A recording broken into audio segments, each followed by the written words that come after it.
Hey guys, welcome back to my channel. In this video, I'm going to be filming my May favorites. I haven't done a favorites video in a while just because it just wasn't my thing, but I feel like I now have enough things to talk about, and it's not just beauty. I'm going to be talking about some body stuff, some hair stuff, and some other random stuff like podcasts and books and activities that I've been really into lately. So if you want to see all the stuff that I've been loving, then just keep watching. I can't believe I'm saying this, but I found a new favorite foundation.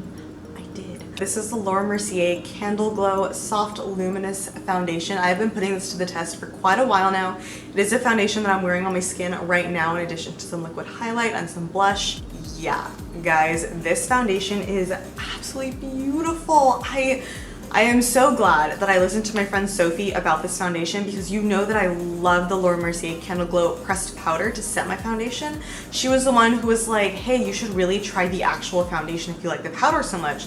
So back in my Sephora VIB haul, I think, I bought this foundation and I was like, I hope I love it. And I actually really like it. It is definitely not a matte, but it's not a dewy foundation. It just kind of straddles the line of really matte and really dewy. It just has a beautiful candlelit glow. Like it's exactly what it describes it as, soft luminous. It's softly luminous. If you're familiar with like the Hourglass powders, that's what I would kind of compare the finish to. It's like very softly radiant, but it's not dewy, it's not wet. It doesn't have SPF in it, which I'm kind of glad it doesn't, because my NARS Radiant Tinted Moisturizer does have SPF, and I worry about flashback in photography, especially with weddings and stuff. And so I definitely bought this with the whole wedding flash photography events thing in mind. This doesn't have SPF and it photographs absolutely beautifully.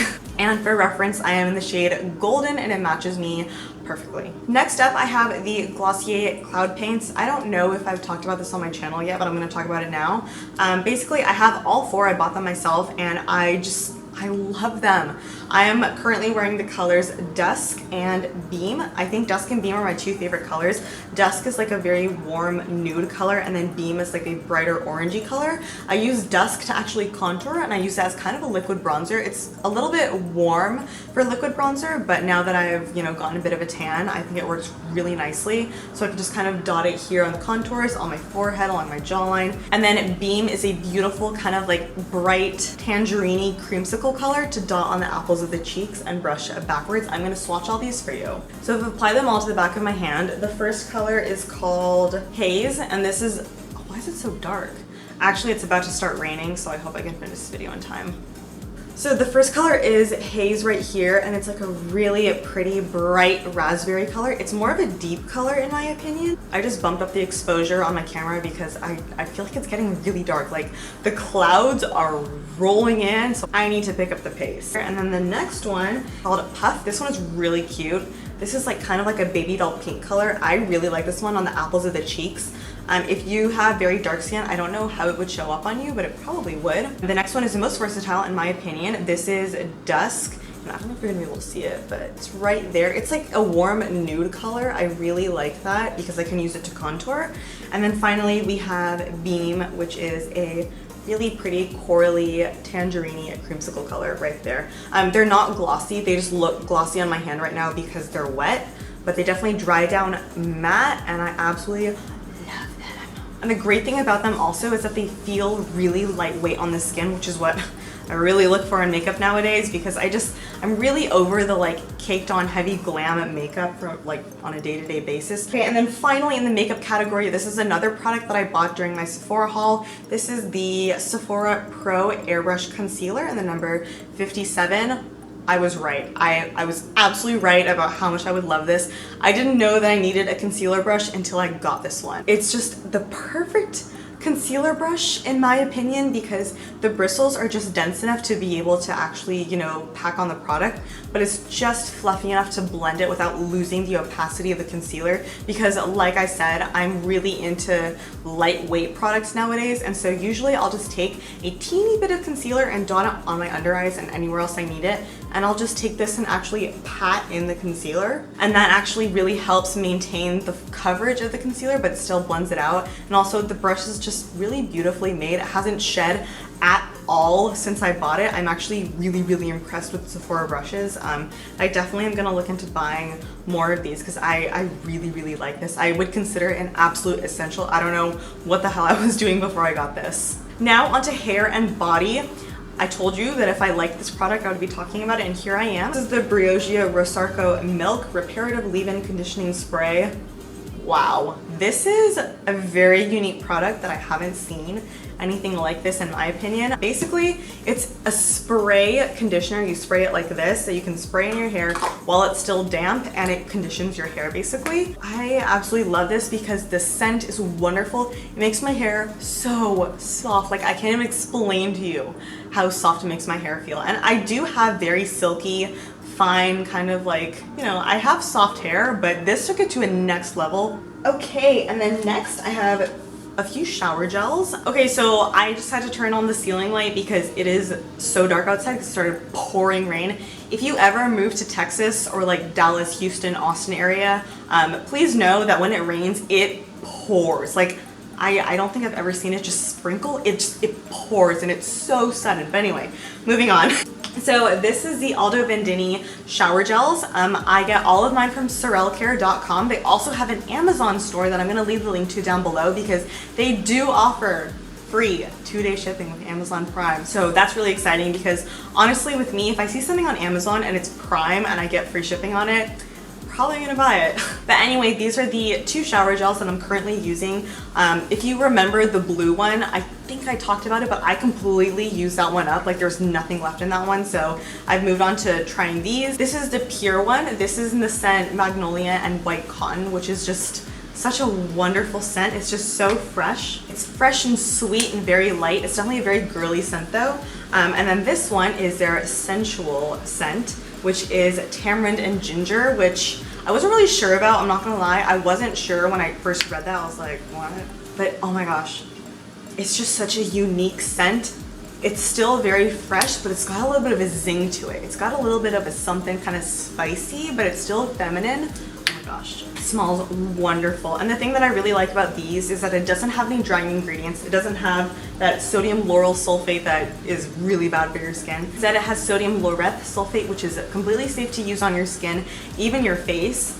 This does have fragrance in it, so if you have super sensitive skin, be careful. But because this is just a shower gel, I don't really see an issue with fragrance in it because it's just, you're washing your body with it and then it washes right off. I have a much more liberal approach to fragrance in cleansers because I personally don't really care because it's on your skin for like a max of like 30 seconds before you wash it off. So yeah, if you are in the market for a new shower gel, especially for the summer, something really light and refreshing, I definitely would recommend these two. Can we talk about the packaging? Holy crap, it is so cute. I have in my mind, I want to do an Instagram post of my like bathroom organization so you can see all of my like top shelf skincare products, and these two were sitting in there and they just looked so beautiful, just like stealing all the attention because they're just such cute packaging. If you're just here for the beauty products, that part is over. Thank you for watching. But if you want to know about some other stuff that I've been into, then keep watching. So as I was assembling my list of summer goals or like things that I want to accomplish over the summer,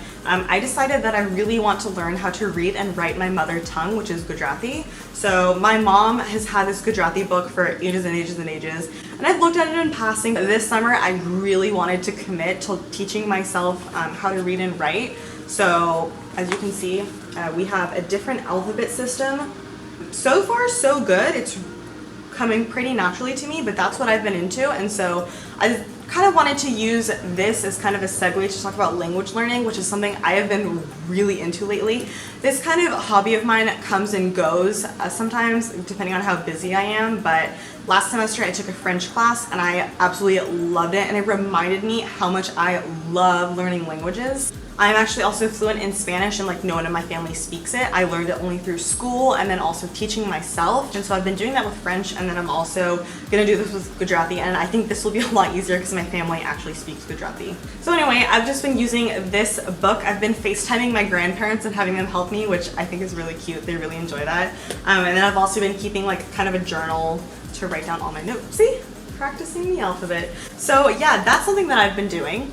So the next thing I wanted to talk about are podcasts, and podcasts are something that I really suddenly got into. Like the podcast app on your phone, I opened it one day and I was like, oh wow, there's a lot of stuff in here. My number one favorite podcast right now is actually Stuff You Missed in History Class. It's this really great podcast hosted by two women, and each episode is about 30 minutes long, and basically it's just little snippets about history that you missed in history class. And so they have really cool episodes. The one that I listened to most recently is called The Lady Who Turned to Soap, and it's about saponification, which is actually a process that happens to, for lack of a better word, corpses who basically turn to soap. It's kind of a waxy substance that naturally occurs in the presence of like really humid or wet environments when a body is laying there. So that was a really interesting episode. And then also Queen Victoria, the Lady Hastings scandal, just stuff that I, never knew, but now I feel a little bit smarter. There's one that I'm gonna listen to tonight called A Brief History of the White Wedding, an episode about why so many of today's weddings feature white dresses, tiered cakes, and registries for silver and dishes. And then it goes on to talk about Queen Victoria. So it's a really cool podcast because you feel like you're learning something, but they're still really entertaining. That's one that I've really been into. Another one that I've really been into is Coffee Break French, which is a French learning podcast. But it's done so in a very non-intimidating, very gentle approach. It's a man and a woman. The man is the teacher, and then the woman is like the student.